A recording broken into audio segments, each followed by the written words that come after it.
అమ్మాయి ఎనికిరండి ఎనికి తప్పండి ఎనికిరపండి పర్లేదు టైం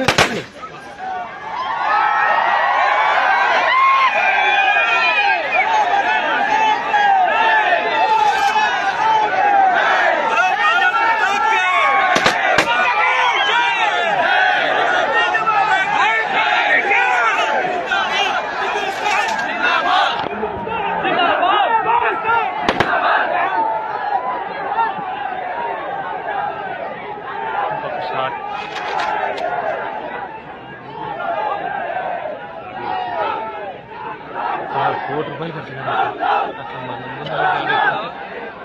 2011 సార్ సిఆర్ మెడికల్ ఫిట్నెస్లో వెళ్ళిపోయాను.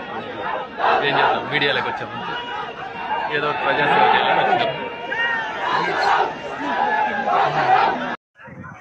మన కీలకమైన ఇన్సిడెంట్ మనం కూడా అటాక్ చేస్తాం జరిగింది. దాంట్లో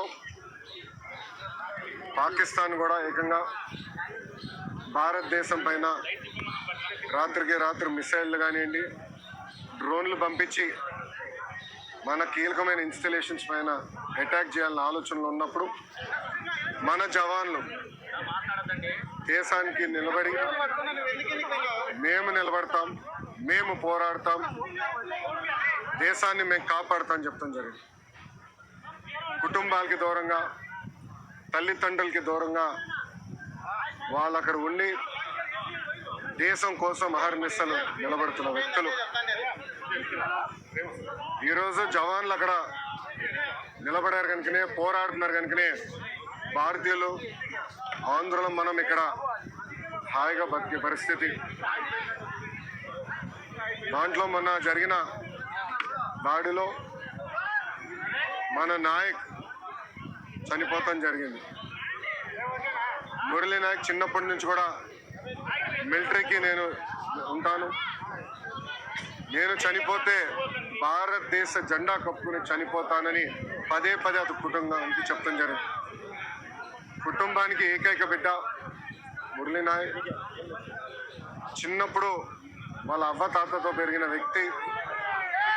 దేశం కోసం నిలబడతాను, దేశం కోసం పోరాడతానని చెప్పిన వ్యక్తి మురళీ నాయక్. ఇంత చిన్న వయసులో మురళీ నాయక్ చనిపోతాం నిజంగానే చాలా చాలా బాధాకరం. ఆ కుటుంబానికి అటు కేంద్ర ప్రభుత్వం, ఇటు రాష్ట్ర ప్రభుత్వం అండగా నిలబడుతుంది.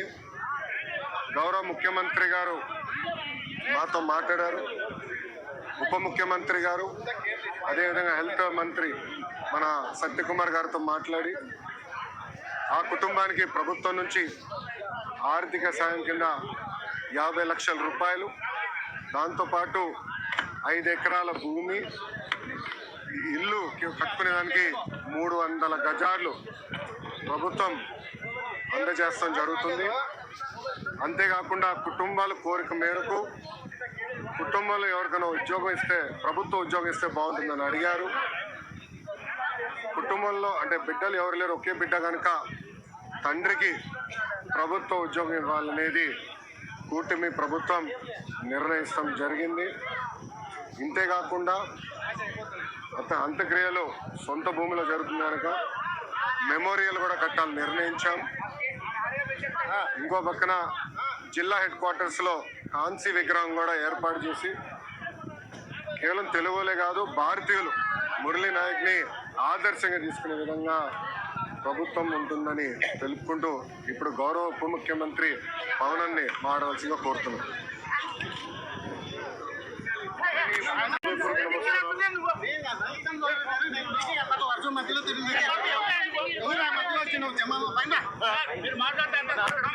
ప్లీజ్ ప్లీజ్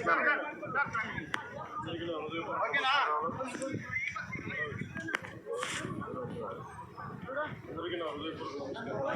కొంచెం లౌడ్ సార్. ఏప్రిల్ 22న 27 మంది నాయకుల్ని ఉద్యోగంలో ఉగ్రవాదులు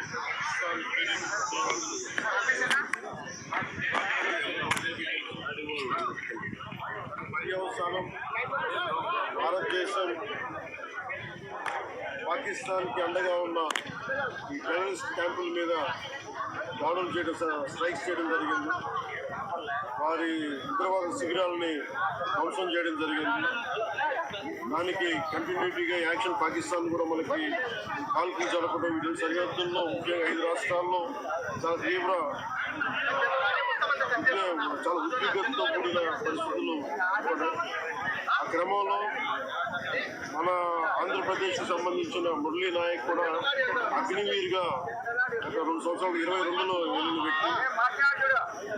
తల్లిదండ్రులతో మాట్లాడుతూ ఉంటే ఒకటే చెప్పాను, నేను దేశం కోసమే పుట్టాను, దేశం కోసమే చనిపోతాను అనేది పదే చెప్తా ఉన్నాడు. ఎందుకు ఆయన మనకు ఆ ఉద్యోగాలను తండ్రి అంటున్నా కానీ లేదమ్మా నాకు రైల్వే ఉద్యోగం వచ్చినా రైల్వే ఉద్యోగానికి పోలేదు, కేవలం దేశం కోసం పనిచేస్తాను, నేను దేశం కోసం చచ్చిపోతాను అన్న కమిట్మెంట్ ఉన్న వ్యక్తి. కానీ దురదృష్టవశాత్తు చాలా చిన్న వయసులో 23 ఏళ్ల వయసులో తన ప్రాణాలని కోల్పోవాల్సి వచ్చింది. పదే మొన్న కూడా ఏం చెప్పారంటే, నిజంగా ఉగ్రవాదుల తోటాలు కానీ సరిహద్దులు యుద్ధాలు కనుక జరిగితే దాని పర్యావసనం, దాని ప్రాణాలు మొత్తం సమస్త భారతంలో కనిపిస్తూనే ఉంటాయి, దాని ఎక్కువ అవుతూనే ఉంటాయి. దానికి ఒక బలమైన ఉదాహరణ మురళీ నాయక్ గారి మరణం. చాలా బాధ కలిగించింది. 23 ఏళ్ళ చిన్న వయసు. మన ఎవరు భారతదేశంలో ఎవరు యుద్ధం కావాలని కోరుకోలేదు. ఎప్పుడు మన ఈ పరాయి దేశాల మీద యుద్ధం చేయలేదు. మనల్ని సంరక్షించుకోవడంలో మన యుద్ధం చేయని తప్పని పరిస్థితులు. అలాంటి పరిస్థితుల్లో దీనికి మొదటిది కారణం పాకిస్తాన్ జనరల్, ఆర్మీ జనరల్ కూర్చోబెట్టి రెచ్చగొట్టి ఒక వారం ముందు, ఏప్రిల్ 22 ఒక వారం ముందు రెచ్చగొట్టి ఉగ్రవాదుల్ని ప్రేరేపించి అమాయకులైన మనుషులను చంపించేసి దానికి పర్యవసానమే. ఎందుకంటే 47లో వాళ్ళు విడిపోయారు, వాళ్ళకి దాహం తీరల. 4 యుద్ధాలు చేశారు ఇప్పుడు దాకా, దాహం తీరల. ఇప్పటికీ అమాయకులను పట్టం పెట్టుకుంటా ఉన్నారు.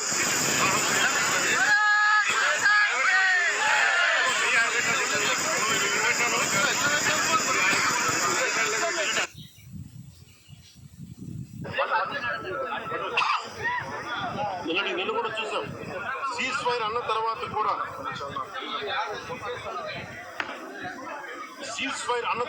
సీజ్ ఫైర్ వైలేట్ చేసిన ప్రభుత్వం. నిజంగా చెప్పాలంటే ఒక బనానా రిపబ్లిక్. దానికి ఎవరు మాస్టర్స్ తెలియదు పాకిస్తాన్. వాళ్ళు చేసే అరాచకాలు, వాళ్ళు చేసే మనకి స్పాన్సర్డ్ టెర్రరిజం ఇండియాకు ఒక ఇబ్బందిగా తయారైంది. ఇది మన ముంబై దాడులు కావచ్చు, కాశ్మీర్లో ఎథ్నిక్ క్లెన్సింగ్ కావచ్చు, ఇది ఒక రిపీట్. జామా మస్జిద్ పేలుళ్ళు కావచ్చు, లేదా గతంలో జరిగిన మనకి గోకుల్ చాట్ పేలుళ్ళు కావచ్చు, లుంబిని పార్క్ పేలుళ్ళు కావచ్చు, ఇవన్నీ కూడా ఎక్కడో చోట దీనికి ఒక ముగింపు పలకాలి. దీనికి ఒక బలమైన గుణపాఠం చెప్పాలనేది నరేంద్ర మోదీ గారి అందరికీ ప్రజలందరూ కోరుకున్నారు. ఆయన దీనికి ఇప్పుడే సోదరులు గౌరవ మంత్రి ఐటీ అండ్ ఎడ్యుకేషన్ మినిస్టర్ వాళ్ళు అనౌన్స్ చేశారు. గౌరవ ముఖ్యమంత్రి చంద్రబాబు గారి తరఫున, అలాగే నరేంద్ర మోదీ గారి తరఫున ఇక్కడికి మంత్రివర్గం అందరూ ఉన్నాం. ఇక్కడ అందరూ కూర్చొని ఇందాక గౌరవ ముఖ్యమంత్రి గారి సూచనల మేరకు ఇందాక సోదరులు మన లోకేష్ గారు చెప్పినట్టుగా దాదాపు 50 లక్షలు ఎక్స్గ్రేషియాని ప్రకటిస్తూ ఉన్నారు. అలాగే ఒక 5 ఎకరాల పొలం అని కూడా తెలియజేశారు. అలాగే 300 గజాలు ఇంటి స్థలం అని కూడా అనౌన్స్ చేశాం. అలాగే ప్రభుత్వంలో వాళ్ళకి ఎవరికైనా సరే వాళ్ళ నాన్నగారికి కానీ ఎవరికి కానీ ప్రభుత్వ ఉద్యోగం కూడా ఖచ్చితంగా ఇవ్వాలనేది క్యాబినెట్లో ముందు పెట్టి నిర్ణయం తీసుకుంటాం.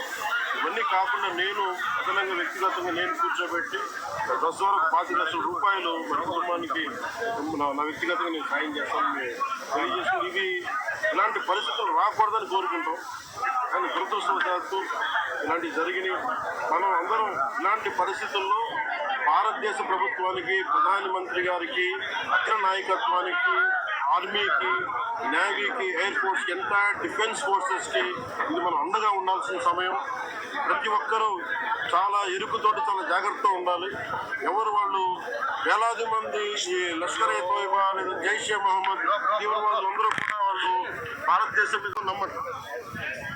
సీజ్ ఫైర్ శాంతికి ఒప్పందం కాదు. వాళ్ళు ప్రత్యేక పరిస్థితుల్లో లొంగిపోయి మా పాకిస్తాన్ బతకలేదు అని చెప్పి కాళ్ళ బేరానికి వచ్చిన 3 గంటల్లోనే మళ్ళీ సీజ్ ఫైర్ని వైలేట్ చేశారు.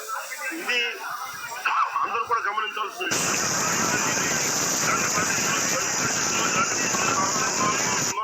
దాని దగ్గరగా మనందరం దేశానికి, దేశ నాయకులకి, ఆర్మీకి, నేవీకి, ఎయిర్ ఫోర్స్కి, ఎంటైర్ డిఫెన్స్ ఫోర్సెస్కి మనం బలం ఇవ్వాల్సిన సమయం. అందుకని మీ అందరూ సహకారం కోరుతూ సెలవు తీసుకున్నాం. ఈ నాయకుడు పవన్ కళ్యాణ్ గారి వీరాభిమాని. మరి చిన్నప్పటి నుంచి వారిని కలవాలని ఆడుతూ వచ్చారు. అటువంటిది ఇవాళ పవన్ కళ్యాణ్ గారిని ఇక్కడ రప్పించుకున్నారు. దురదృష్టకరమైన విషయం ఏంటంటే చాలా అది నేను ఇక్కడికి రాగానే నాకు చెప్పారు, చూసి చాలా బాధ అనిపించింది.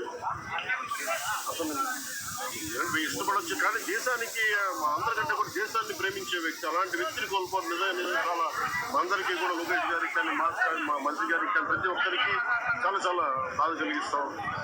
వారి ఆత్మకి శాంతి చేకూరాలని, వారి కుటుంబ సభ్యులకి నా ప్రగాఢ సానుభూతిని తెలియాలని, భగవంతుడు వారికి బలం ఇవ్వాలి. ఈ పుత్ర శోకానికి ఒకే ఒక్క కొడుకు, ఎవరు లేరు, ఒక్కటే ఒక కొడుకు.